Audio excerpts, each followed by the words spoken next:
Hello friends, welcome to my YouTube channel Shiksha Kendra में आपका स्वागत है। इस वीडियो में आज बात करेंगे झारखंड शैक्षिक अनुसंधान एवं प्रशिक्षण परिषद रांची द्वारा जो मासिक मूल्यांकन के लिए नवंबर माह के 17 2021-22 के लिए जो क्वेश्चंस मंथली क्वेश्चंस दिए हैं, ये क्वेश्चन 9 क्लास का है। ये गणित विषय, ठीक है। आप इसको पहले से कम्प्लीटली इसको सॉल्व कीजिए। ये क्वेश्चन अपनी सॉल्व करने के बाद आपको बोर्ड एग्ज़ाम में भी थोड़ा सा राहत मिलेंगे, क्योंकि बोर्ड एग्ज़ाम में ऐसे ही क्वेश्चंस आने वाला है, ठीक है। जो ऑब्जेक्टिव आने वाला है, तो ऑब्जेक्टिव जैसे हैं ये क्वेश्चन ऑब्जेक्टिव बहुत इंपॉर्टेंट रहेंगे, ठीक है। ये क्लास में अच्छे परफॉर्म भी कर सकते हैं, नंबर ला सकते हैं। चलिए देखते हैं। क्वेश्चन जो है ये 2 घंटा का है, पूर्णांक 40 है, ठीक है। चलिए हम देर न करते हुए क्वेश्चन को करते हैं, ठीक है। चलो पहला क्वेश्चन बता रहे हैं कि प्रश्न नंबर 1, पाई किस प्रकार की संख्या है? प्राकृतिक संख्या, पूर्ण संख्या, परिमित संख्या, ये इनमें से कोई नहीं। तो हम लोग जानते हैं पाई जो कि है प्राकृतिक संख्या भी नहीं है, ये पाई जो कि है अपरिमेय संख्या है, ठीक है। तो इनमें से ऑप्शन नहीं है, तो और डी ऑप्शन सही हो जाएगा, ठीक है। तो उसके बाद देखिए 2 नंबर क्वेश्चन, 2 का पावर -3 बराबर क्या है? इसको आप सॉल्व कर सकते हैं। 2 का पावर -3 बराबर क्या होता है? 1/2 का √3, 2 का पावर 3, ये तो 1/8 हो जाएगा, ठीक है। तो देखिए इसका सॉल्व किए गए हैं। 3 नंबर क्वेश्चन भी सॉल्व किए गए हैं, 4 नंबर क्वेश्चन भी सॉल्व किए गए हैं, 5 नंबर भी सॉल्व किए हैं, 6 नंबर भी सॉल्व किए हैं, ठीक है। 7 नंबर, 8 नंबर, 9 नंबर, इस तरह से कम्प्लीटली इसको सब सॉल्व करके हम पीछे में दिए हैं, ठीक है। लास्ट पेज में हम दिए हैं, देखिए देखिए आप देखिए पहला क्वेश्चन जो पूछा गया था, पाई किस प्रकार की संख्या है? पाई जो कि है ये परिमित संख्या नहीं, अपरिमित संख्या, डी नंबर ऑप्शन सही था। उसके बाद है देखिए ये वाला ऑप्शन जो है 2 का पावर -3, इसको किस तरह से किए हैं हम, ठीक है। तो इस तरह से आप कर सकते हैं। 2 का पावर-3 को हम लिख सकते हैं 1/2 का पावर 3 लिख सकते हैं। तो 2 का पावर 3 को हम कितना बार लिख सकते हैं? 3 बार दिया है यहाँ पर, 3 बार गुना कर सकते हैं। 2 × 2 × 2 तो हो जाएगा 1/8, सी ऑप्शन सही हो जाएगा, ठीक है। उसके बाद 3 नंबर क्वेश्चन से निम्नलिखित में से किस बहुपद का एक शून्यंक 2 है? ठीक है, देखिए शून्यंक 2 है, ये क्वेश्चन को दिखा दे रहे हैं। 3 नंबर क्वेश्चन जो पूछा है कि देखिए निम्नलिखित बहुपद किस बहुपद का शून्यंक है? देखिए तो ये शून्यंक देखिए इसको कम्प्लीटली हल किए हैं, ठीक है। 3 नंबर क्वेश्चन जैसे हैं, निम्न में से किस बहुपद का शून्यंक है? 2 किसका है? हम शून्यंक ये तो शून्यंक हम किसके बराबर करेंगे? x-2 जो है, x-2 जो है =0 के बराबर किए हैं यहाँ पर। तो जो 2 इधर आएगा तो क्या हो जाएगा? x-2 हो जाएगा। तो ये वाला आंसर हो जाएगा। इस तरह से आप जो आंसर लिखे हैं तो इस तरह से आप लिख सकते हैं। तो B number option is correct हो जाएगा, ठीक है। उसके बाद चलते हैं 4 नंबर क्वेश्चन की ओर। 4 नंबर क्वेश्चन दिया, यदि 2x² - 2x + 7 तो P2 का मान क्या होगा? देखिए सबसे पहले बहुपद को आप लोग लिख लेना है। ये जो बहुपद दिया गया इस बहुपद को लिख लेना है। उसके बाद P2 का मान x के जगह पर 2 भरना है।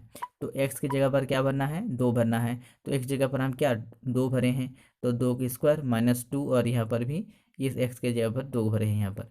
तो ये इसमें से कितना हो रहा है? इसमें से 8 हो रहा है, इसमें से क्या और -4 हो रहा है, और ये +7 हो रहा है, ठीक है। तो देखिए इसके बाद क्या हो रहा है, इसमें 4 + 7 = 11, ठीक है। तो ऑप्शन नंबर बी नंबर 11 है, ठीक है। उसके बाद देखिए 5 नंबर, कार्तिक के तल में क्षैतिज रेखा को क्या कहते हैं? कार्तिक के तल में क्षैतिज रेखा को क्या कहते हैं? एक्स अक्ष कहते हैं, ठीक है। आपको समझा दे रहे जैसे कि ये क्षैतिज तल है, इसको हम लोग एक्स एक्स और एक्स डैश लिखते हैं। जैसे क्रॉस पार करते हैं वाई वाई डैश, जीरो को मूल बिंदु कहते हैं, ठीक है। तो ये वाला कार्तिक के तल को क्या बोलते हैं? एक्स अक्ष कहते हैं। चलिए आगे चलते हैं। क्वेश्चन नंबर 6, मूल बिंदु का निर्देशन क्या होता है? जब मूल बिंदु बताएं एक्स अक्ष और वाई अक्ष है, तो बीच वाले बिंदु 0 0 होते हैं, तो 0 0 क्या हो जाएगा? इसका मूल बिंदु हो जाएगा, ठीक है। तो डी नंबर ऑप्शन सही होगा, डी नंबर कर लीजिएगा। उसके बाद 7 नंबर क्वेश्चन है, यदि 2,5 रैखिक समीकरण है 2x + y = k का हल हो तो k का हल हो तो k का मान क्या होगा? तो के का मान देखिए यहाँ पर सी नंबर ऑप्शन सही हो जाएगा, 9 आएगा। कैसे आएगा? जैसे ये बहुपद को आप लोग पहले लिखेंगे, बहुपद को लिखने के बाद देखिए ये 2 और 5 जो है, 2 क्या है, 2 भुज है, तो एक्स की जगह पर वहाँ पर 2 पुट करना है और 5 के जगह पर वाई की जगह 5 पुट करना है। तो इसमें से देखिए 2 दूनी 4, 4 हो गया प्लस 5, तो दोनों को जोड़ देंगे कितना होगा 9, यानी के का मान 9 आ गया। ठीक है, ऑप्शन नंबर सी करेक्ट है। उसके बाद देखिए 8 नंबर, समीकरण 2x plus 3y plus 7 equal to 0 को मानक रूप यानी ax plus by plus c के रूप में लिखिए। इसके रूप में लिखने के लिए क्या करना पड़ेगा? देखिए इसको इस तरह से बहुपद को लिखने के बाद ये इसके साथ सिमिलर करेंगे, जो ये है इसके साथ। ठीक है, ए के साथ A X plus B Y plus C equal to 0। तो ए किसके बराबर है? 2 के बराबर है। बी किसके बराबर है? 3 के बराबर है। सी किसके बराबर? 7 के बराबर। ये है ना ऑप्शन नंबर जो भी दिखेगा, ये 3 नंबर ऑप्शन दिख रहा है, C number option is correct है। तो आप इसको इस तरह से लिख सकते हैं। ठीक है, उसके बाद चलिए उस कोण की माप क्या है, माप क्या है जो अपने पूरक कोण का दुगुना है। वो कोण का माप क्या है? वो कोण का माप है जो पूरक कोण का दुगुना है। अब पहले माना कि एक कोण x मान लेते हैं, पूरक कोण कितना मान लेते हैं? एक कोण x होगा तो पूरक कोण क्या हो जाएगा? 180 माइनस एक्स हो जाएगा। क्या होगा? 180 माइनस एक्स, यही तो पूरक कोण है। तो यही पूरक कोण क्या बोला है? एक पूरक कोण क्या है? दो गुना है। तो यहाँ पर 2, यहाँ 180 माइनस एक्स का एक कोण जो है, एक कोण है जो इसका दुगुना है। तो हम इसको लिख सकते हैं इस तरह से। लिखने के बाद देखिए 2 और इसमें 180 गुना करेंगे तो 360, और 2 को x के साथ गुना करें 2x होता। तो आप इसको इस तरह से लिख सकते हैं। तो दोनों कोणों का जोड़ कर देंगे, एक को मान पूरक कोण का मान कितना है? 2x। तो दोनों को जोड़ेंगे 3x आएगा। अरे इतने से क्या होगा? 360/3 यानी 120। तो 120 जो आएगा ऑप्शन नंबर ए में 120 नंबर करेक्ट है। ठीक है, उसके बाद चलिए 10 नंबर की ओर देखते हैं। 10 नंबर बता रहे हैं कि पी वाई और इसमें ए और बी का अनुपात दिया गया, मतलब 2 का मान दिया गया है। इसमें एक कोण को हम एक कोण लिख सकते हैं ए एक्स और बी कोण 3x लिख सकते हैं। तो हम लोग जानते हैं रैखिक समीकरण से। देखिए इसका क्वेश्चन दिखा देते हैं। क्वेश्चन जो कि 10 नंबर का है, ये 10 नंबर है क्वेश्चन। इस 10 नंबर में पूछा गया ए कोण और बी कोण का मान। ठीक है, तो ए कोण और बी को मान के निकालने के लिए हम क्या करेंगे? इसका तो दिया गया है 2x, इसका कितना दिया? 3x दिया है। ठीक है, एक गो 2x और 3x, और इसका 90 डिग्री है, और किसके बराबर है? 180 के बराबर है। ठीक है, तो ये रैखिक युग्म है। रैखिक युग्म में क्या, तो दोनों को जोड़ेंगे कितना हो रहा है? 5 आ रहा है ना, 2 बजे 5 आ रहा है। तो 5 आने के बाद देखिए यहाँ पर ये कोण निकाल दिए हैं। देखिए यहाँ पर निकाला गया। देखिए तो यहाँ पर जो एक से दोनों को जोड़ने के बाद कितना 18 डिग्री आ रहा, 18 डिग्री आ रहा है। तो बोल रहा कौन था? बड़ी कोण और छोटी कोण का मान। तो इसमें से आ रहा है 136 आ रहा है और 54 आ रहा है। ए और बी का मान 36 एक गो है, एक कोण का, बी कोण का 54 आ रहा है। तो उसके बाद देखिए रैखिक समीकरण युग में बनाएंगे। देखिए आपको दिखा दे रहे चित्र में दो दिया गया है। ठीक है, चित्र में दिया गया। देखिए ये ला है रैखिक, मतलब सी कोण को आपको निकालना है कि अभी इस कोण का मान, इस कोण का मान निकल गया। इसका एक 36 है, कितना 36 डिग्री है, और एक कितना है 54 है। ठीक है, 36 से 54 है। तो इन दोनों का मान आ गया। उसके बाद इस कोण का मान कितना होगा? सी कोण मान। तो ये रैखिक युग्म में ले लेंगे तो 54 माइनस कितना हो जाएगा? 54 माइनस 180। तो देखिए यहाँ पर हम सर की हैं 54 माइनस 180, ये इसमें देखिए 54 प्लस बी का मान 54 है, और प्लस सी का मान यहाँ तक करेंगे तो कितना आ जाएगा? 126 आ जाएगा। लिख लीजिएगा, आप लोग नोट कर लीजिएगा। उसके अब 11 नंबर देखते हैं। 3/5 तथा 4/5 के बीच की दो परिमित संख्या ज्ञात करें। तो हम इसको किस तरह से बना सकते हैं? इसको दोनों को हम 15 बना दिए। ठीक है, 15 बना से क्या हो जाएगा? हर में दोनों हर समान आ जाएगा, और इसका 9 इसमें 3 से गुना करें तो ऊपर से भी 3 से गुना करना पड़ेगा। तो नीचे में 3 से गुना किए तो ऊपर में भी 3 से गुना करना पड़ेगा, 12 आया। तो 9/12 15 और 12/15, इन दोनों के बीच में क्या? दो परिमित संख्या हमको ज्ञात करना था, दो परिमित संख्या निकल गया है।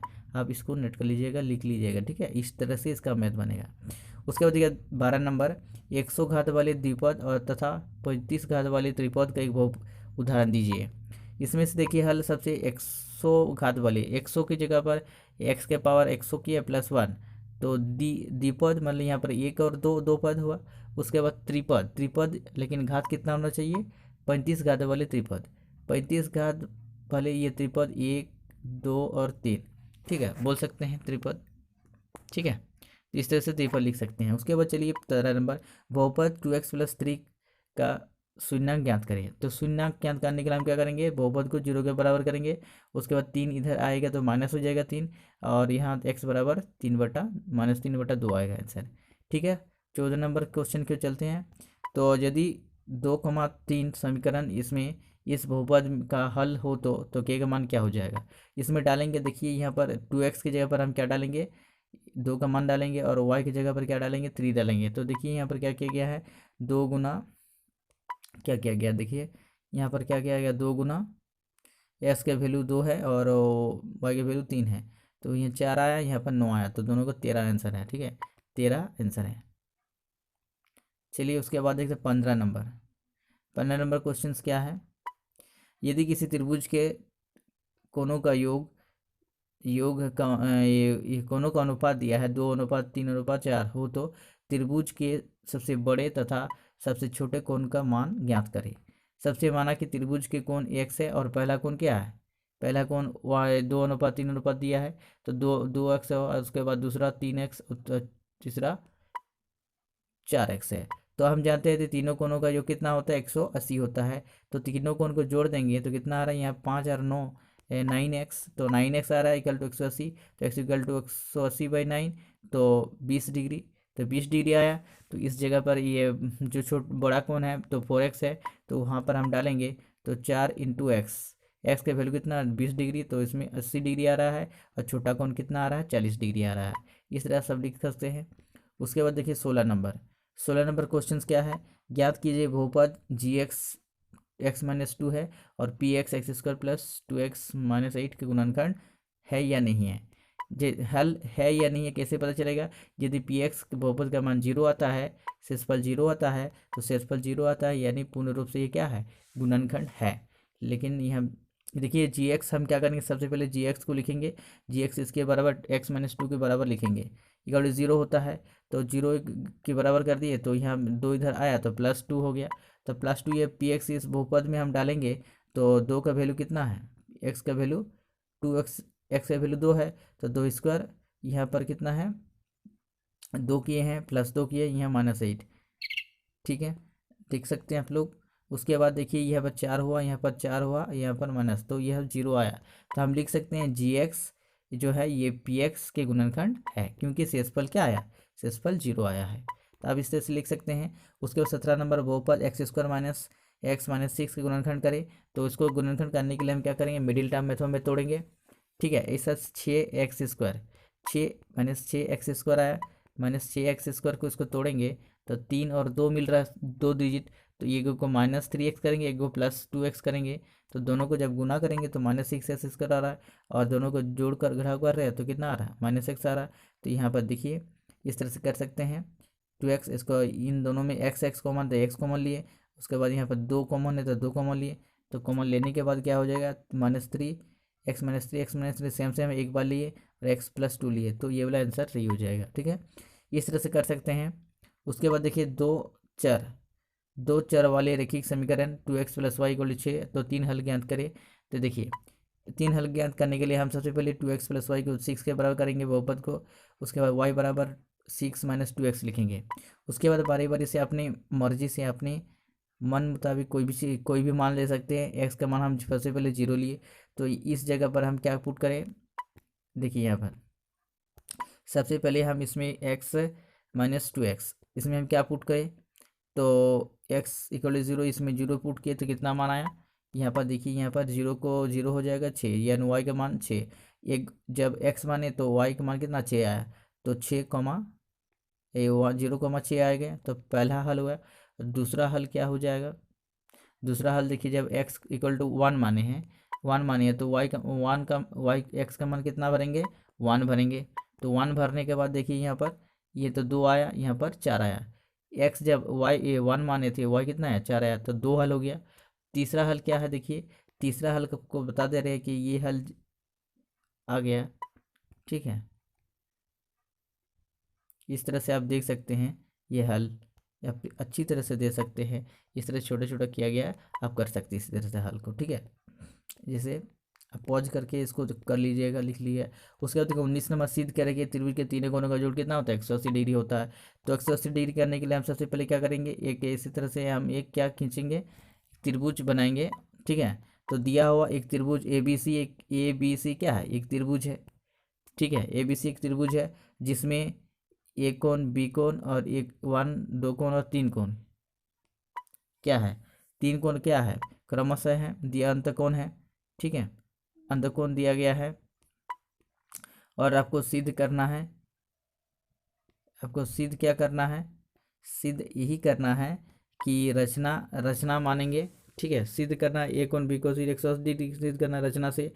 बी सी के समांतर खींची हुई रेखा एक रेखा पी ए क्यू, यहाँ से पी ए क्यू यहाँ जा रही है। देखिए यहाँ पर पी खींचा गया है, उत्पत्ति यानी प्रमाण लिख सकते हैं। उसके बाद पी ए क्यू एक रेखाखंड है, तो हम मान सकते हैं रेखाखंड यानी ये क्या हो गया, ये वाला रैखिक समीकरण। तो इसमें से क्या हो जाएगा, 4 1 5, 4 1 5 क्या हो जाएगा, 4 1 और 5 तीनों कोनों का जोड़ कितना होगा, 180 डिग्री, पहला समीकरण। उसके बाद दोनों समांतर है, ये जा रहा है और ये जा रहा है, दोनों समांतर क्या है, समांतर है। समांतर होने से क्या होगा, कोण और 4 और कोण 2 क्या बराबर बराबर हो जाएगा। समांतर होने से क्या हो जाएगा, कोण 4 और ये कोण एकांतर कोण भी बोल सकते हैं, ठीक है। तो एकांतर कोण भी बोल सकते हैं उसको हम लोग, एकांतर कोण। उसके बाद 5 और 3 बराबर हो जाएगा। देखिए यहाँ पर 5 और 3 बराबर हो जाएगा, ये भी एकांतर कोण है, ठीक है। तो दोनों एकांतर कोण से बराबर हो गया। तो समीकरण 2 और 3 लिख दिए।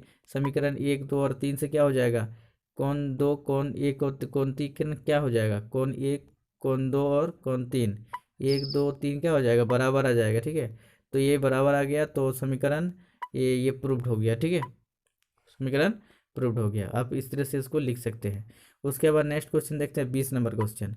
20 नंबर क्वेश्चन बता रहा है क्या, 20 नंबर क्वेश्चन क्या बता रहे हैं, आप लोग को दिखा दे रहे क्वेश्चन, ठीक है।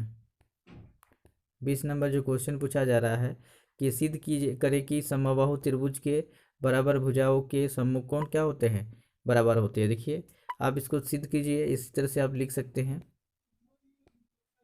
लिख सकते हैं आप लोग इस तरह से। दिया हुआ सबसे पहले त्रिभुज बना लेंगे, उसके बाद ए बी सी एक त्रिभुज है, ए बी सी ये क्या है, त्रिभुज है। उसमें ए बी, ये जो ए बी और ए सी के बराबर है, ठीक है। जो ए बी है ए सी के बराबर है, तो दोनों भुजा क्या हो जाएगा, बराबर हो जाएगा। उसके बाद देखिए सिद्ध करना है, बी कोण और सी कोण क्या है, मतलब बराबर है, सिद्ध करना है। रचना से क्या हम क्या करेंगे, ए बी से क्या लंब डालेंगे, ए बी से ए डी एक लंब डालेंगे इस पर बी सी पर। तो यहाँ पर 90 डिग्री फॉर्मेशन किया, 90 डिग्री बना। तो 90 डिग्री बनने के बाद तो प्रमाण में चलेंगे। तो प्रमाण में देखिए A D B, A D B, A D और बी, ए डी और बी और ए डी और सी में दोनों में क्या है, देखिए यहाँ पर क्या बता रहा है, यहाँ पर ज्ञात है कि ए बी बराबर ए सी, आप लोग को दिया है कि समद्विबाहु त्रिभुज है, ए वाला ए बी और बी सी क्या है, बराबर है। उसके बाद देखिए ए डी बी और ए डी सी दोनों क्या 90 डिग्री है। आप लोग को पता है कि ए डी बी और ए डी सी कितना है, 90 डिग्री है दोनों, ठीक है। उसके बाद ए डी और ए डी क्या है, दोनों अभयनिष्ठ क्या भुजा है। तो ए डी, तो यहाँ पर आर एच एस है ना, राइट हैंड साइड में राइट एंगल साइड में क्या हो जाएगा, ये सर्वांग हो जाएगा। इस तरह से लिख सकते हैं ए डी बी, और तो ये इसके तहत क्या हो जाएगा, बी और सी क्या हो जाएगा, बराबर हो जाएगा, ठीक है। तो ये हो गया।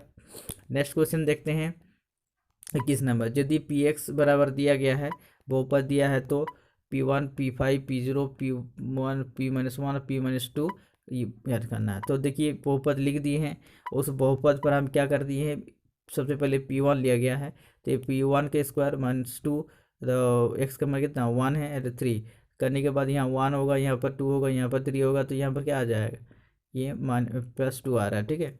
उसके बाद चलिए देखते हैं P जब 5 लिए, देखिए P5 लिए, तो 5 यहाँ पर एक्स है वैल्यू है, तो 5 दूनी 10, 10 की है यहाँ पर 25, तो देने का इतना हो रहा है। उसके बाद इसको 18 लिख दिए, ठीक है। उसके बाद P0 का मान कितना है 0, तो यहाँ पर 0 0 यहाँ पर 3 आ गया। उसके बाद देखिए -1 का होल स्क्वायर, -2 है, ये -1 है, तो ये माइनस क्या प्लस हो जाएगा, तो ये 6 आ रहा है। उस तरह से इसको भी देखिए इसी तरह से आ रहा है, अब 11 आ रहा है। ठीक है, आप इसको नोट कर लीजिएगा। ठीक है, नेक्स्ट क्वेश्चन देखते हैं। उसके बाद देखिए, कार्तिक के तल में किसी बिंदु की स्थिति निर्धारित करने वाली ऊर्ध्वाधर रेखा खींचा गया है, तो उसको ऊर्ध्वाधर रेखा क्या बोलते हैं, वाई एक्स कहते हैं। मूल बिंदु के निर्देशांक बिंदु क्या होता है, 0 0 होता है। लिख लीजिएगा आप लोग, बिंदु 4,5 का कोटि क्या होगा, कोटि भुज कोटि जो वाई का होता है, वाई का मान कितना होता है, यहाँ पर -5 है।